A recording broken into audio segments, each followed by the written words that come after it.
Assalomu alaykum aziz qadrdonlar. Bugun 2 kilo qo'y go'shti marg'iloncha choyxona oshimizni qisqacha abduruq beramiz. Birinchi bo'lib dummani sog'ib olamiz.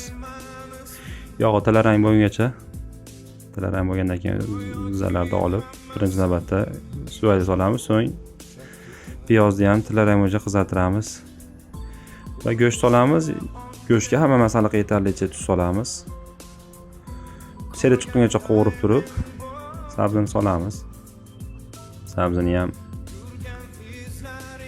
yetarli miqdorda qovurib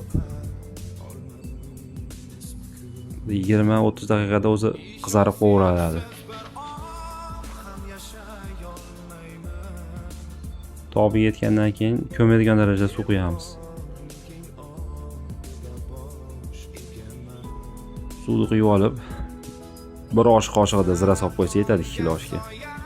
30-40 minut bir maromda qaynatsak, keyin bir 40 minut 1 soat issiq suvda yuvigan guruchimizni solamiz. Cho'nqora guruchi suvni yaxshi ko'radigan guruch bo'ladi.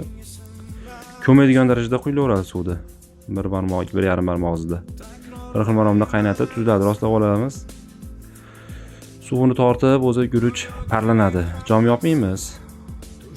O'zida parlanaveradi. Keyin orada bir qator ishlab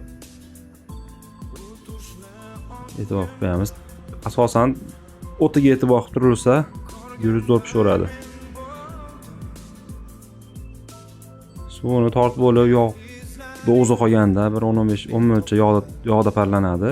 Keyin tekizlab damlasak ham bo'laveradi. Damlaganda uni qalampir suqiladi. Qalampirning ichiga suv quyib qo'ysak, go'sht yiroq bo'lib pishadi. O'shuning uchun hozir qalampirlar suqyapmiz.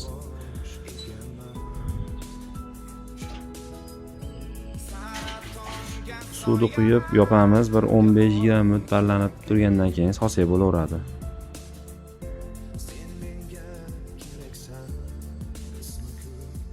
Ana yopdi, endi damam yeb oldi.